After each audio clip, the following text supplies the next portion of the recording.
සියලු දෙනාම අදත් සාදරයෙන් පිළිගන්නවා SexEdlk YouTube channel එකට. ඉතින් ඇත්තටම ඕගොල්ලෝ අපිට යොමු ප්‍රශ්න කතා කරන තවත් Q&A episode එකක් එක්ක තමයි ඕගොල්ලෝ අද රැඳිලා ඉන්නේ. ඉතින් ප්‍රශ්න කතා කරන්න කලින් ඇත්තටම විශේෂ පණිවිඩ කීපයක් තියෙනවා ඕගලන්ට දෙන්න. අපේ WhatsApp number එක හරහා අපිට ප්‍රශ්න රාශියක් ඕගලන්ගෙන් යොමු වෙනවා. ඉතින් ඇත්තටම මේකට ගොඩක් ස්තුතිවන්ත වෙනවා. තමන් ඇත්තටම දන්නේ නැති දේවල් ඒ විදිහට අහගන්න ඕගලන්ගේ තියෙන උනන්දුව සම්බන්ධයෙන්. ඒ වගේම තමයි ඇත්තටම මේ ප්‍රශ්න වලට උත්තර දෙනකොට අපි ඇත්තටම නිවැරදිම තොරතුරු ඒ වගේම තමයි විද්‍යාත්මකම තොරතුරු තමයි ඕගලන්ට ලබා දෙන්නේ. ඉතින් තාමත් හැබැයි කනගාටුයි කියන්න අපිට තාමත් මේ WhatsApp call වලට නැත්නම් අපි දුරකථන ඇමතුම් වලට අපිට උත්තර දෙන්න හැකියාවක් නැහැ. මොකද තියෙන කාර්යබහුල භාවයත් එක්ක. හැබැයි ඕගලන්ට ටෙක්ස්ට් කරලා එහෙම නැත්නම් ඒ ප්‍රශ්නය ලියලා එවන්න පුළුවන්. ඒ වගේම තමයි ඔයගොල්ලන්ට වොයිස් මෙසේජ් එකක් විදිහට ඒකේ වන්නත් පුළුවන්. Tamanට විස්තර කරන්න ලියන්න ටිකක් අපහසුතාවයක් තියෙනවා නම්. ඉතින් ওই කොහොම එව්වත් අපිට දිනක් හෝ දෙකක් ඇතුළත මේ ප්‍රශ්න වලට උත්තර දෙන්න හැකියාවක් තියෙනවා. ඉතින් ඕගොල්ලෝ ඇත්තටම එවන ප්‍රශ්න වලට නැවතත් ස්තුතිවන්ත වෙමින් අපි මුලින්ම බලමු පළවෙනි ප්‍රශ්නය අද දවසේ අපිට ලැබිලා තියෙන. අපිට කෙනෙක් අපෙන් අහනවා බොඩි බිල්ඩින් වලට යූස් කරන සප්ලිමන්ට් ගැන. ඒවයේ මොනවද තියෙන්න පුළුවන් සයිඩ් ඉෆෙක්ට්ස් නැත්නම් අතුරු ආබාධ ගැන යම් කිසි පැහැදිලි කිරීමක් කරන්න කියලා. ඉතින් ඇත්තටම මේකේ සාමාන්‍ය සෞඛ්‍යයටත් යම් යම් බලපෑම් තියෙනවා, ලිංගික සෞඛ්‍යයටත් යම් යම් බලපෑම් තියෙනවා. ඉතින් ඒකින් හින්දා මම මේ ගැන පොඩි පැහැදිලි කිරීමක් කරන්න කියලා අද මේ ප්‍රශ්නය තෝරගත්තා. මුලින්ම සඳහන් කරනකොට අපි මේ ගැන ඇත්තටම කලින් වීඩියෝ එකක් කරා ඇනබොලික් ස්ටීරොයිඩ්ස්. එමත් නැත්නම් අර තහනම් උත්තේජක ගණයට වැටෙන පිරිමි හෝමෝනේ විශේෂයෙන්ම ටෙස්ටෙස්ටරෝන් කියන එක වෛද්‍ය නිර්දේශකින් තොරව ලබා ගැනීම අපි අනිවාර්යෙන් සුදුසු නෑ කියන එක තමයි අපි හැමෝටම අපි නිර්දේශ කරන්නේ. ඒ කියන්නේ අපි කොයිම වෙලාවකවත් ඒ ස්ටීරොයිඩ් අරගෙන බොඩි බිල්ඩින් එහෙම නැත්නම් තමන්ගේ ඇඟ හදාගන්න එක කොයිම වෙලාවකවත් අපි ඒක නිර්දේශ කරන්නේ නැහැ. ඉතින් ඊට අමතරව ඇත්තටම වෙළඳ පොලේ අපි ඇත්තටම විශේෂයෙන් කාය වර්ධන මධ්‍යස්ථානවල තවත් බොහෝ වෙළඳ නාමයන්ගෙන් විවිධ ඖෂධ වර්ග ඒ වගේම තමයි විවිධ අතිරේක පෝෂක. එහෙම නැත්නම් සප්ලිමන්ට් කියන කාණ්ඩයකට අයත් දේවල් විකුණනවා. ඉතින් ඇත්තටම ඒවායේ තියෙන ಜಾති මොනවද කියලාත් ගොඩක් වෙලාවට ඒක විකුණන අය දන්නෙත් නැහැ. ඒ වගේම තමයි ඒක බොන අය දන්නෙත් නැහැ. ඉතින් සාමාන්‍යයෙන් අපි කිව්වොත් අපි බොඩි බිල්ඩින් වලදී වේවා නැත්නම් වෙනත් අපි අතිරේක පෝෂකයක් ගන්නකොට ඒක අපි කියනවා ඒක ක්ලීන් ෆුඩ් එකක් වෙන්න ඕනේ. ඒ කියන්නේ ඒකේ වෙනත් ಜಾති තියෙන්න බෑ. ඒ අදාළ ඒ සඳහන් කරලා තියෙන දේවල්ම තමයි තියෙන්න ඕනේ කියන එක. ඉතින් අපි කොහොමද මේක තහවුරු කරගන්නේ? අත මේක ටිකක් අමාරු කාරණයක්. මොකද සමහරක් වෙලාවට ඒවා එන්නේ කොතනින්ද කියලා අපි දන්නේ නැත්නම් ඒවා නිෂ්පාදනය කරන්නේ කොතනින්ද කියලා අපි දන්නේ නැත්නම් ඒවායේ සඳහන් වෙලා තියෙන දේවල්මද ඇත්තටම තියෙන්නේ කියන එක ගැන අපිට ප්‍රශ්නයක් තියෙනවා.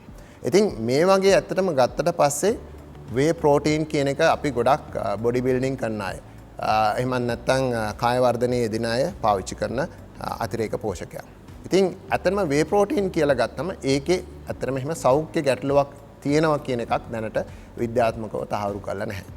ඊට අමතරව අපි කියනවා ක්‍රියැටිනින් කියන සබ්ස්ටන්ස් එක නැත්නම් අතිරේක පෝෂකය ගන්නවා. ඉතින් ඔය වේ ප්‍රෝටීන් සහ ක්‍රියැටින් කියන එක තමයි බොහොම ප්‍රචලිත අතිරේක පෝෂක විදියට අපිට මේ කාය වර්ධන මධ්‍යස්ථානවලදී ගොඩක් ඒකට එන අයට ලබා දෙන අතිරේක පෝෂක විදියට අපිට හඳුන්වන්න පුළුවන්. ඉතින් මේවායේ ඇත්තටම මේවා ගන්න කී ඇත්තටම ගැටලුවක් කියන එකක් අපිට සඳහන් කරන්න අමාරුයි. මොකද එහෙම විද්‍යාත්මක කිසිම තහවුරු කිරීමක් කොහෙවත් සිදු කරලා නැති හින්දා. හැබැයි සමහරක් වෙලාවට කම්බයින් නැත්නම් අපි කියනවා අර ක්ලීන් වේ ප්‍රෝටීන් විතරක් නෙමෙයි වෙනත් දේවල් යොදලා හදපු දේවල් තියෙනවා. විශේෂයෙන්ම අපි පොදුවේ හඳුන්වනවා නම් ඔය මාස් ගේනර්ස් කියලා හඳුන්වන අර ශරීරය මහත් කිරීම සඳහා භාවිතා කරන ඒ අතිරේක පෝෂකවල යම් යම් සංඝටක මේ වේ ප්‍රෝටීන් වලට අමතරව අඩංගු වෙනවා. ඉතින් සමහරක් වෙලාවට ඒවයි හෝමෝන තියෙන වෙලාවලුත් අපි දැකලා තියෙනවා. ඉතින් අත්‍තරම මේ දේවල් මේ හෝමෝන තියෙනවා නම් ඒවයි නැත්තම් අපි දන්නේ නැති සංඝටක තියෙනවා නම් ඉතින් අත්‍තරම ඒවා හානි කර වෙන්න පුළුවන් තමන්ගේ ශරීර සෞඛ්‍යයට. ඉතින් විශේෂයෙන්ම මම අර ඉස්සෙල්ලා කතා කරා හෝමෝන ගැන. ඉතින් හෝමෝන පිටින් ගත්තොතින් ඒක අනිවාර්යෙන් තමන්ගේ ලිංගික හෝමෝන අඩුවීමට බලපාන්න පුළුවන්. ඉතින් ඒක පස්සේ කාලෙක ඒ අයට ලිංගික බෙලහීනතාවයක් පවා ඇති වෙන්න හේතුවක් වෙන්න පුළුවන්. ඉතින් ඊට අමතරව වකුගඩුවල ප්‍රශ්න, ඒ වගේම තමයි සමහරක් වෙලාවට අක්මාවේ ප්‍රශ්න මේ අතිරේක පෝෂක අපි දන්නේ නැතුව පාවිච්චි කරොත් ඒ හරහා ඇති වෙන්න ඉඩක් තියෙනවා. ඉතින් හොඳම දේ තමයි තමන් ගන්නෙ මොනවද කියන එක හරියට ඒ ගැන පැහැදිලි අවබෝධයක් තියෙන්න ඕනේ. ඒ වගේම තමයි තමන් දන්නේ නැත්නම් ඒ ගැන තමන්ට ඒ ගැන දන්න කෙනෙක්ගෙන් මේ රටේ ඉන්නවා මේ ක්‍රීඩා සම්බන්ධ වෛද්‍යවරු. ඒ වෛද්‍යවරුන්ගෙන් අහන්න පුළුවන්. ඒ තියෙන්නේ පෝෂණ වේදය සම්බන්ධ වෛද්‍යවරු ඉන්නවා. ඒ අයගෙන් අහන්න පුළුවන්. එහෙම නිර්දේශ කරන අතිරේක පෝෂක විතරක් ගත්තොත් ඇත්තටම මෙවැනි ගැටලු වලින් ඈත් වෙලා ඉන්න හැකියාවක් තියෙනවා. ඒ වගේම තමයි තවත් ගොඩක් මේ ජිම් යන අය පාවිච්චි කරන එකක් තමයි මේ මල්ටි විටමින්. එහෙමත් නැත්නම් මේ විටමින් ಜಾති ගොඩක් එකතු කරලා හදපු පෙති.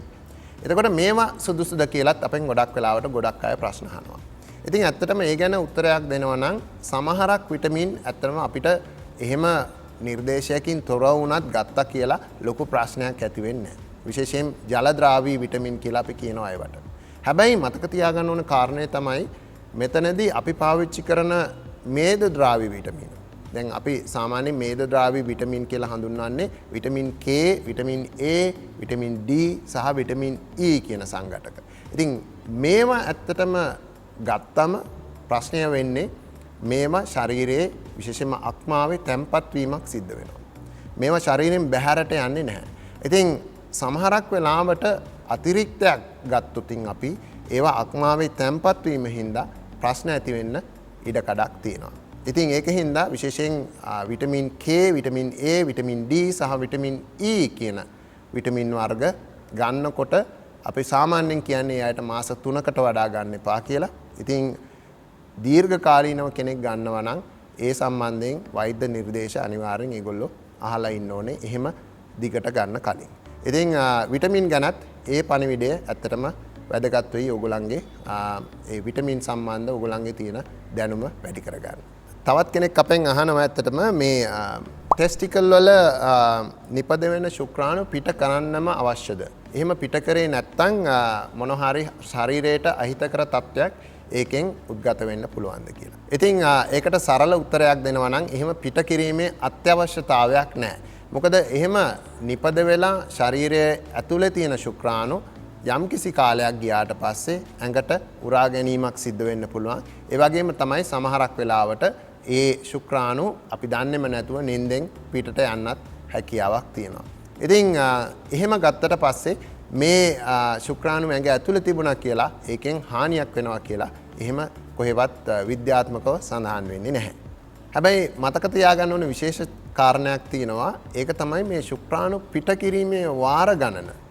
සාමාන්‍යයෙන් වැඩි නම් අපි සාමාන්‍යයෙන් සමීක්ෂණයකදී ඔප්පු වෙලා තියෙනවා මාසයකට ශුක්‍රාණු 21 වතාවකට වඩා පිට කරලා තියෙනවා නම් අපි කියනවා ejaculations 21කට වඩා පිට කරලා තියෙනවා නම් ඒක ඒ අයගේ පුරස්ත ග්‍රන්ථිය නැත්නම් අපි prostate gland කියන අපේ ග්‍රන්ථියක් තියෙනවා ශුක්‍රාණු නිෂ්පාදනය අතරම ශුක්‍ර තරලය නිෂ්පාදනය ඒ වගේම තමයි ශුක්‍රාණු පිට කිරීම සම්බන්ධ ග්‍රන්ථියක්. ඉතින් ඒ ග්‍රන්ථියේ ක්‍රියාකාරීත්වයට සහ මතු කලකදී ඒ ග්‍රන්ථියේ පිළිකාමය තත්ත්වය ඇති වෙන එක වළක්ව ගන්න සහ අඩු කරගන්න මෙවැනි ශුක්‍රාණු නිතර පිට කිරීම ඉවහල් වෙනවා කියලා විද්‍යාත්මකව සොයාගෙන තියෙනවා. තවත් කෙනෙක් අපෙන් ප්‍රශ්නයක් අහලා තියෙනවා දරු ප්‍රසූතියෙන් පස්සේ විශේෂයෙන් කිරි දෙන සමයේදී තමන්ගේ බිරිඳට ලිංගික සම්බන්ධයේදී යම්කිසි වේදනාවක් ඇති වෙනවා කියලා. ඉතින් මේකට මම උත්තරයක් දෙනවා නම් විවිධ හේතු හින්දා මේ ගර්භණී සමයෙන් නැත්නම් විශේෂයෙන් දරු ප්‍රසූතියෙන් පස්සේ කාන්තාවකට ලිංගික සම්බන්ධයේදී වේදනාවක් ඇති වෙන්න පුළුවන්. විශේෂයෙන්ම අපි දන්නවා දරු ප්‍රසූතිය කියන අවස්ථාවේදී විශේෂයෙන්ම සාමාන්‍ය යෝනි මාර්ගයෙන් දරුවා ප්‍රසූත කරන කෙනෙකුට සමහරක් වෙලාවට එතනදී කැපුමක් යොදනවා ඒ යෝනි මාර්ගය පළල් වෙලා දරුවා ලබා ගැනීමේ පහසුව පිණිස. ඉතින් සමහරක් වෙලාවට මේ තුවාලය හින්දා මේ තුවාලය සම්බන්ධ ස්නායුවන්ත හින්දා මෙවැනි අයට සමහරක් වෙලාවට මේ ලිංගික සම්බන්ධයකදී වේදනාවක් ටිකක් පහුකාලීන වුණත් ඇති වෙන්න හැකියාවක් තියෙනවා. ඉතින් ඒ ගැන සොයා බලන්න ඇත්තටම අවශ්‍ය වෙනවා. ඊට අමතරව සමහරක් වෙලාවට අපි කියනවා ඩිෆිකල්ට් ඩිලිවරි එකක්. එහෙම නැත්නම් ටිකක් බබා හම්බෙන්න ගිහලා අමාරු වෙන වෙලාවවලදී අපි හිතුවොත් සමහරක් වෙලාවට දරුවා ගන්න ගිහිල්ලා දරුවා හිර වෙලා ඊට පස්සේ ඒකට අඬු වගේ ඒවා පාවිච්චි කරනවා විශේෂයෙන් ප්‍රසව හා නාරි වේද සම්බන්ධ වෛද්‍යවරු. ඉතින් එහෙම අඬු වගේ ඒවා පාවිච්චි කරලා දරුවා එළියට ගැනීමේදී සමහරක් වෙලාවට යෝනි මාර්ගයට හානි වෙන්න පුළුවන්. ඉතින් මෙවැනි හානි නිසාත් සමහරක් වෙලාවට කලක් යනකම් ඒ අයට ලිංගික සම්බන්ධයේදී වේදනාවක් ඇති වෙන්න පුළුවන්. තවත් විශේෂ කාරණයක් තමයි ඇත්තටම දරු ප්‍රසූතියෙන් පස්සේ මව විසින් දරුවාට මව් කිරි දීම සිද්ධ කරනවා. ඇත්තටම මේ මව් කිරි දෙනකොට අපේ විශේෂයෙන් මවගේ ඇඟේ හෝමෝනයක් වැඩි වෙනවා. ඒකට කියනවා අපි ප්‍රොලැක්ටින් කියලා. එතකොට මේ ප්‍රොලැක්ටින් හෝමෝනයේ වැඩිවීම හින්දා සමහරක් වෙලාවට යෝනි මාර්ගයේ අර ලිහිසි ගතිය නැත්තම් තෙත් ගතිය අඩු වෙන්න හැකියාවක් තියෙනවා. ඉතින් මේ තෙත් ගතිය අඩු වීමත් සමහරක් වෙලාවට මේ ලිංගික සම්බන්ධයේදී වේදනාවක් ඇති වෙන්න තත්වයක් වෙන්න පුළුවන්. ඉතින් ඇත්තටම වඩා වැදගත් වෙන්නේ මෙවැනි ප්‍රශ්නයක් තියෙනවා නම් මේ අපි ඉස්සෙල්ලා සඳහන් කරපු හේතු ඒකට හේතු වෙන්න පුළුවන්. ඉතින් ඒ ගැන සුදුසුකම් තියෙන වෛද්‍යවරයෙක් ළඟට ගිහිල්ලා පරීක්ෂා කරවගෙන ඒ සඳහා ප්‍රතිකාර ලබා ගන්න එක. හොඳයි. තමත් කෙනෙක් අපෙන් ප්‍රශ්නයක් අහනවා. එයා අහනවා එයාගේ sperm ejaculation force එක හින්දා. ඒ කියන්නේ එයා අහන දේ තමයි මේ ශුක්‍රාණු පිට වෙන බලය නැත්තම් වේගය ගර්භණී භාවයක් ඇති කරන්න බලපෑමක් තියනවාද? එහෙම ඒ වේගය නැත්තම් ඒ බලයේ අඩුවක් තියෙනවා නම් ඒක ගර්භණී භාවය පරක්කු කරන්න. එහෙම නැත්තම් ගර්භණී භාවයට පත් නොවෙන්න හේතුවක්ද කියලා එයා අහලා තියෙනවා. මේකට මම උත්තරයක් දෙනවා නම් සාමාන්‍යයෙන් පිරිමි කෙනෙක්ගේ ශුක්‍රාණු විදින වේගය තීරණය වෙන්නේ පුරුෂ ලිංගයේ තියෙන මාංශ පේශි අණුව. ඉතින් ඇත්තටම එහිදී ඒක බොහොම සංකීර්ණ ක්‍රියාවලියක්. ඒ මාංශ පේශි රිද්මයානුකූල චලනයක් සිද්ධ වෙනවා. ඒ වගේම තමයි මුත්‍රාශය පැත්තට තියෙන කපාටයක් වැහිම සිද්ධ වෙනවා. ඉතින් ඒකෙදී ඇතිවෙන පීඩනය හින්දා තමයි ශුක්‍රාණු එළියට විදීමක් සිද්ධ වෙන්නේ. එතකොට මේ විදින වේගය සහ මේ විදින බලය සමහරක් වෙලාවට එක එක්කෙනාගේ වෙනස් වෙන්න හැකියාවක් තියෙනවා. විශේෂයෙන්ම වයස යන්න මේ බලය යම්කිසි දුරකට අඩු වෙන්න පුළුවන් අර ඉස්සෙල්ලා සඳහන් කරපු මාංශ පේශී වල තියෙන බලය අඩු වීම හේතුවෙන්ද. ඉතින් එහෙම විදින දුර වැඩි වුණත් ඒ වගේම තමයි විදින දුර අඩු වුණත් ඒකේ ලොකු බලපෑමක් නැහැ ගර්භණී භාවයට නැත්තම් සංසේචනයට. ඉතින් මේක තමයි ඒකට මට දෙන්න තියෙන උත්තරය. ඊට අමතරව ඇත්තටම මේ ප්‍රශ්නය තවදුරටත් මම විග්‍රහ කරනවා නම් සමහරක් අයට මේ ශුක්‍රාණු පිට වෙන වේගය අඩු වෙනවත් එක්කම ඒ ශුක්‍රාණු වල වොලියුම් එක එහෙම නැත්නම් පරිමාව කියන එක බොහොම හදිස්සියෙන් නැත්නම් ෂණයකින් අඩු වෙලා යන්න හැකියාවක් තියෙනවා. නැත්නම් සමහරක් වෙලාවට ක්‍රමයෙන් අඩු වෙනවා වෙන්නත් පුළුවන්. සමහරක් අයට කිසිම ප්‍රමාණයක් පිට නොවී ඉන්න පුළුවන්. ඉතින් මේ වගේ තත්ත්ව හැබැයි රෝග තත්ත්ව වෙනවා. අපි ඒකට කියනවා retrograde ejaculation කියලා. මොකද මම ඉස්සෙල්ලා සඳහන් කරපු අර මාංශ පේශි රිද්මයානුකූලව චලනය වෙනකොට ඒවා සංකෝචනය වෙනකොට ඒ හා සමගාමීව අර මුත්‍රාශය පැත්තට තියෙන කපාටයක් වැහෙන්න අවශ්‍ය වෙනවා. මේ කපාටය වැහුනේ නැත්නම් සමහරක් වෙලාවට ඒ ශුක්‍රාණු මුත්‍රාශය පැත්තට යෑම සිද්ධ වෙනවා. එතකොට එළියට පිටවීමක් සිද්ධ වෙන්නේ නැහැ. ඉතින් ඇත්තටම මේක රෝග තත්ත්වයක්. එහෙම කාට හරි එහෙම ප්‍රශ්නයක් තියෙනවා නම් ඒ ගැන සොයලා බලන්න ඕනේ. මොකද ඒකට විවිධ හේතු බලපාන්න පුළුවන්. විශේෂයෙන් දියවැඩියාව, ඒ වගේම තමයි තවත් ගොඩක් ඒ මුත්‍රාලිංගික පද්ධතිය ආශ්‍රිත ගැටලු තියෙන්න පුළුවන්. විවිධ ඖෂධ හින්දා සමහරක් වෙලාවට එහෙම වෙන්න පුළුවන්. ඉතින් ඒ ගැන සොයා බලන්න අවශ්‍යයි. ඉතින් එහෙම සොයා බලලා ඒ වගේ ප්‍රශ්න තියෙන අයට ප්‍රතිකාර කිරීමේ හැකියාවකුත් තියෙනවා. ඉතින් අපි කලින් Q&A එපිසෝඩ් එකකින් මතක් කරා අපි දවසක බලාපොරොත්තු වෙනවා ලයිව් නැත්නම් සජීවීව මේ Q&A එපිසෝඩ් එකක් කරන්න. විශේෂයෙන්ම ඕගලන්ට කෝල් කරලා අපිට ප්‍රශ්න යොමු කරන්න පුළුවන් අවස්ථාවක් දෙන්න. ඉතින් ඒ ගැනත් අපිට කමෙන්ට් කරන්න. ඒ ගැනත් අපිට ඕගලන්ගේ තියෙන යෝජනා යොමු කරන්න. ඉතින් තවත් දවසක මේ වගේ අලුත් වීඩියෝ එකක් අරන් එනකම් ඔබ සැමට සුබ දවසක්.